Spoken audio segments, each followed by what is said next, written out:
Hi everyone and welcome back to WARNO. So today I'm doing a quick video.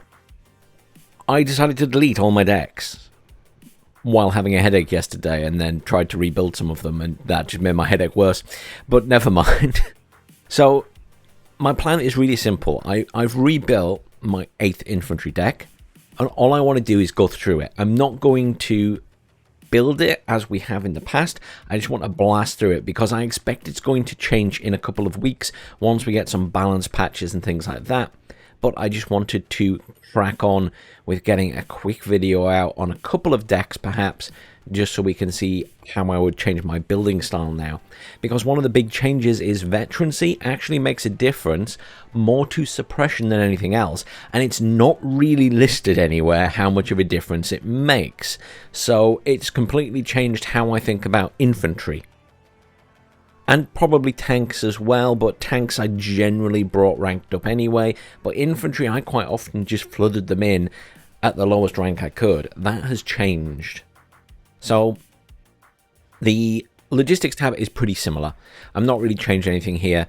I'm just going with the usual. So one of each of these supply, purely because of the same price, purely because that has a tiny bit of armor. So if I have it near the front, maybe it'll survive a couple of shots from artillery. Probably not, but never mind. That's why I've gone with those. And then just the mutt, because you get 3 of them and it's fast. The other one I'd consider possibly now is even the chopper, as I think there is a benefit to having a Helos CV now. So infantry. It's a little bit different to how I've utilized it before, and I'm not 100% convinced I'm happy with the spread of infantry in this deck at the moment. I kind of need to play with it. But I've gone for military police straight away because they're already ranked up. You get 6 of them, and they're very good. The anti-tank guns, the recoilless rifles are really good. So I really like those. That's definitely in there. Engineers flash, without a shadow of a doubt, they're in there, and the reason they are only trained and not ranked up is because all I care about is the flash. In terms of squad size, they're only 5, but they should survive long enough to fire those 8 flash launchers. They're a flash launcher mob. That's all that matters. I don't care about anything else with them. All they have to do is fire their flash. If I bring them in, they're going to be supported by other infantry. If they die, it's a shame they die. I would rather pull them out, but I'm not stressing about them. I want numbers as opposed to rank with those. Engineers, satchel charges, big squad, other weapons. These guys I kind of decided to rank up. I ummed for a while. I think there's something to be said for not ranking up because really it's the satchel charges you want in the enemy's face. There's no doubt about that. You want to get up close and personal. However, people are now a bit more sensible and they know they have to run away from you. So more and more players run away from my engineers because they know if I get close, they're going to die. So I'm now thinking, well, actually, I kind of need them to live a bit longer. I kind of need them not to get quite as suppressed. So they're now getting ranked up. So I get less of them, but hopefully they'll survive longer in a fight, and if I can't use the satchel charges for whatever reason, they're still going to be laying down some serious fire with their other weapons. I've taken the tow launcher. I'm taking tow or just trained, I should say, not untrained, but just at the trained level. The reason for this is I get 8 of them. Paramount to me right now is that I get lots of them. They're going to be sat in a building. I very rarely perhaps put them in a forest, but most of the time they're going to be in a building. They're going to be reasonably safe, and they're going to be hitting tanks and stuff from a long range. I don't want to worry about anything else with them other than sticking them in a building. So they are what they are. The reason I haven't gone for the Tor 2 is because you get so many less of them. I mean, you only get 3, and their accuracy isn't that much better. Yes, the penetration is better, but we get Bradleys. We can use Bradleys for Tor 2s. Who cares about bringing Tor 2s themselves? We can have 3 of those, or we can have Bradleys. I'd rather have the Bradleys. Okay, next I've gone for mech rifles. 2 squads of. Veteran. I get 8 in total. Now, these guys are a mix of I'm getting them because of the Dragon 2, and a mix of I'm getting them because they're a big squad with a lot of firepower. These guys, you know, you can play them how you want. You can sit them in a building. You can take them in a forest. I think there's something to be said for these being utilized to help clear towns. I think there's something to be, said for them utilizing them to help clear a forest and push to the other edge of the forest and then form a defensive line because of the range on their missiles. Okay, they're not going to outrange a tank, but they're not bad. So these guys, in general, I wanted ranked up because they're going to be my big, beefy infantry. Mech Rifles Law, I'm taking these because they're reasonably cheap. And again, they're an 11-man squad, and again, I'm ranking them up, and I still get 6 of them. I think that's worth it. I think, again, just as a meat shield to some extent, where they're going in, doing some damage, they've got the law, so they can kill small vehicles. And then on top of that, I went for the Rangers. Again, really strong unit. They're not just, shock troops. They've also got the Special Forces trait, so they're going to be very resistant. They're going to be good for getting in there and scrapping. And they have an AT4.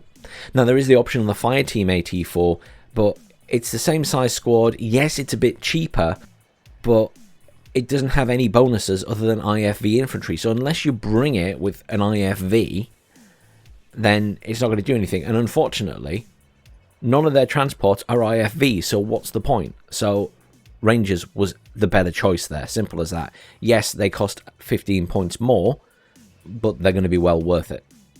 Then we've got a machine gun squad. I'm still experimenting with the machine gun squads, but I think for sitting in buildings and, making a defensive line, I think they're pretty decent, giving a lot of suppression and stuff. I and ah over them. That's my honest thing with them. I and ah.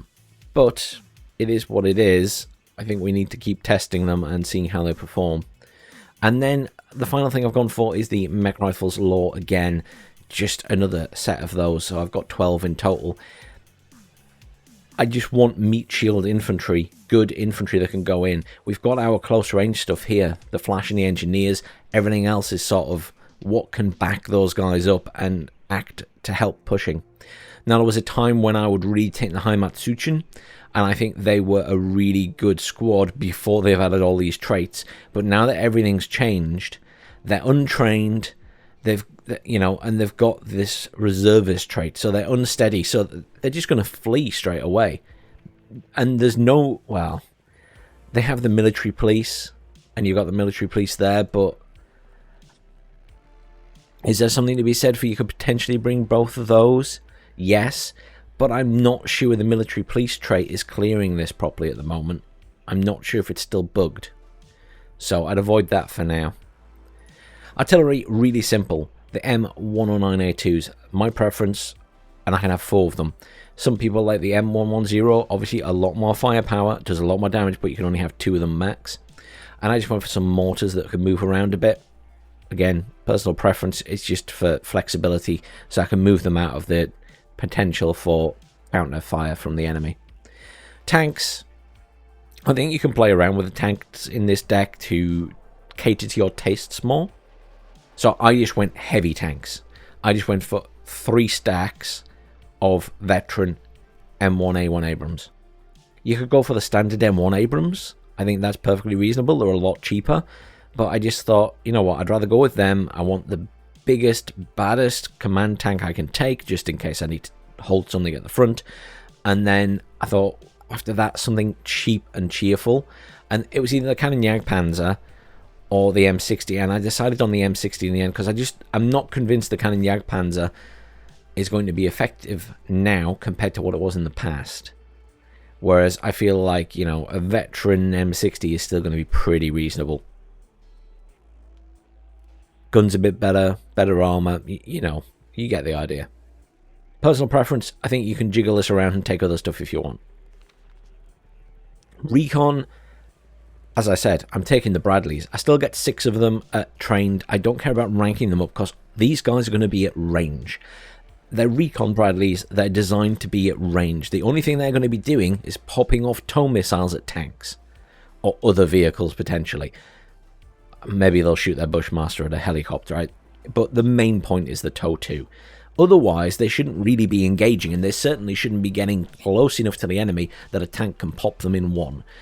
It's all about positioning with the Bradleys. They've got to be in the longest distance of an open area they can be. So to some extent, they're going to be situational on the map. They're not going to be good for every position. So on top of that, I took the LRS because they're a really good squad now in that they've got, you know, Recon, Special Forces, Shock, and they've got the ground surveillance radar. So if they're stood still, they get exceptional optics. So that's a really good squad to take. They can take care of themselves and they've got exceptional optics if they're stood still.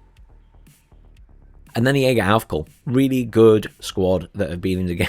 Well, they've been very good since the game started, basically. They've been in there since the start, and they've never not been a great squad. They're a massive recon squad at 11 people. Now, my only concern with this deck is that I don't have a huge amount of recon in there. So 16 recon isn't a lot. I don't think that's that many. You're going to have to play carefully with them.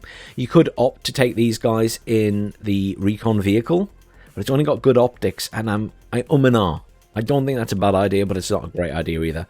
On the bright side, you know, at least you've got some good units for recon there. So I'm happy enough.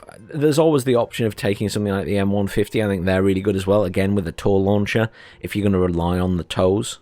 And you've got some good chopper options here as well. So if you're keen on choppers, if you're confident with them, there's no reason not to look at these. I mean, Hellfires are very good. Hydras, I probably wouldn't bother taking that. I'd be either taking the Hellfires or just the standard scout chopper personally. I think rockets on a recon chopper, you're going to be getting very close to the enemy to fire those off. Anti-air, mixed bag. So the Hawks are very good, so I definitely take both stacks of those. Beyond that, Pivad, Chaparrals, I mean, it's really up to you. I take the Chaparrals because I want something anti-chopper, and then I take Stingers because I like having man pads. It's a personal thing. I really like having man pads. You'll notice I haven't ranked them up at all, because generally speaking, they shouldn't be getting shot at, and if they are, they're probably dead anyway, so it doesn't really matter if they get suppressed and run away, because they're probably going to be dead before that. They're not really designed to take damage. Equally, right now, anti-air is garbage and it needs fixing, obviously, but that's for a hot fix. Helicopters, you've got a lot of room here to take a lot of choppers. Maybe there's something to be said for that, but I'm not really too fussed. I'm not a big Helo spammer. I've just taken a couple of Tow Cobra sets. I think they're good enough. I'd rather that. I mean, the standard Cobra with those Hydras are good, but I like the advantage of having a tow, because again, it's just another tow launcher to do a bit of damage from range. So for air, recently I've been taking 2 sets of anti-air fighters if I can. So here I've got 2 sets of the F-16C Fighting Falcons. They're not the best anti-air in the game, but they're pretty reasonable. The Thunderbolt A10, unquestionably still a very good jet for killing vehicles. Obviously you can do strafing runs with its gun as well. The F-11FHE, it's a carpet bomber effectively. That's why I take it. It's just for hitting tree lines or buildings and trying to kill infantry more than anything else. I'm not expecting to necessarily kill a bunch of tanks with that. And then I've taken this new Weasel Seed. Is it new? I don't know. I've never taken it before, I don't think. I'm not sure how I feel about it. I think it's very expensive at 240 points, but I kind of want some seed to give, you know, the F-11F and the Thunderbolt a bit of a chance. But I'm not big on aircraft. I think you can jiggle this around how you see fit. There's some decent aircraft here. Not convinced about the laser guided bombs yet. We'll see how that pans out, but at the moment I'm not stressing about it too much. I think they could be devastating if they're working correctly, but I need to test them out a bit more because I know that there's been a few potential issues with it. So that's the deck, and really it's just a quick run through of the deck I built yesterday.